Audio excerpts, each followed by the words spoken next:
Is it possible Godzilla actually has a structured hierarchy of subordinates and strategies with which he places them in various roles? For years, we've known that Godzilla is officially regarded as the king of the monsters, and the ultimate alpha titan to walk the face of the earth. Since prehistoric times, Godzilla has been revered and respected by any other titan who should find themselves in his domain, and those who did not, or those who sought to challenge the king. Why it was he that wore the crown. He has quelled uprisings and led entire wars against different factions, namely the Kong of the Hollow Earth. But is it possible that Godzilla actually has a structured hierarchy and elaborate management system that extends even to this present day?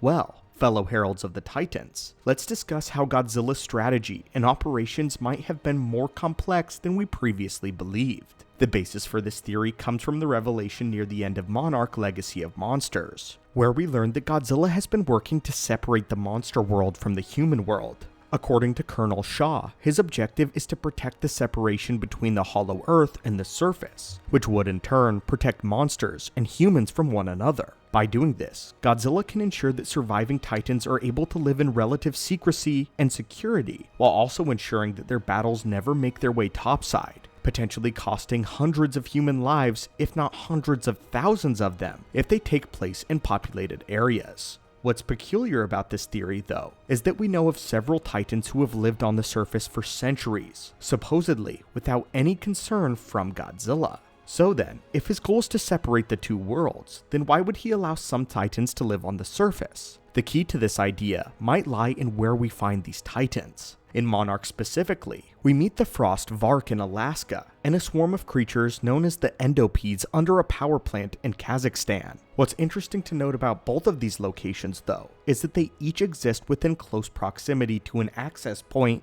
to the Hollow Earth. In fact, just about every modern Titan that we know of so far exists relatively close to a Hollow Earth access point or some other sacred location. Not only does this include Mothra, who presides over the Temple of the Moth on the Yunnan Peninsula, but also Rodan, who took refuge in a volcano in Mexico. While we don't have any direct confirmation that this volcano has direct access to the Hollow Earth, we do know that volcanoes by their nature have a vast network of underground catacombs that could very well lead into the regions of the Hollow Earth. Therefore, if any naturally formed geological structure is likeliest to grant a Titan access to this point, it is almost certainly a volcano. Because of this, we are left to wonder if these Titans are here for a reason, almost as if they have been specifically placed here with another intention. Is it possible that each of these Titans was actually a sentinel, standing guard over the access points to the Hollow Earth at Godzilla's command? After all, it's unlikely that Godzilla would constantly patrol all of the known access points to the Hollow Earth all by himself. Even with the Hollow Earth tunnels and his immense size and speed, this is still asking him to traverse the entirety of the planet constantly, so it makes sense that he would enlist a few lookouts and other Titans. If this is the case, then it would mean that Godzilla designed a system to guard known Hollow Earth access points, and it makes more sense when we notice why each of these Titans awaken to attack. None of these Titans appear to be inherently hostile, and only attack when their territory is threatened.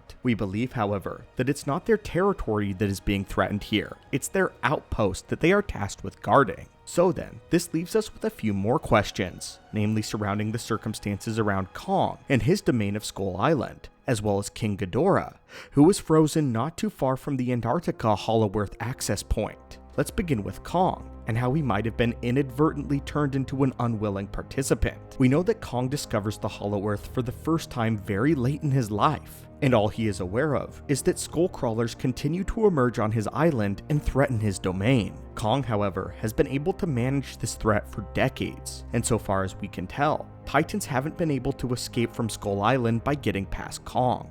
If this is the case, the Godzilla wouldn't need to place a guard on Skull Island at all since Kong is already taking care of it. When Kong steps out of line, however, and begins to challenge Godzilla, this is when Godzilla fights back. In Godzilla vs. Kong, we know that Godzilla's objective was to stop the creation of Apex's Mechagodzilla, attacking various Apex outposts across the planet, and Kong was brought in by the humans. He had no personal quarrel with Godzilla until Monarch enlisted him as their primary form of defense, and he only began fighting at their behest. In Godzilla's mind though, not only is Kong trying to stop him from sabotaging Mechagodzilla, but he has also left Skull Island undefended.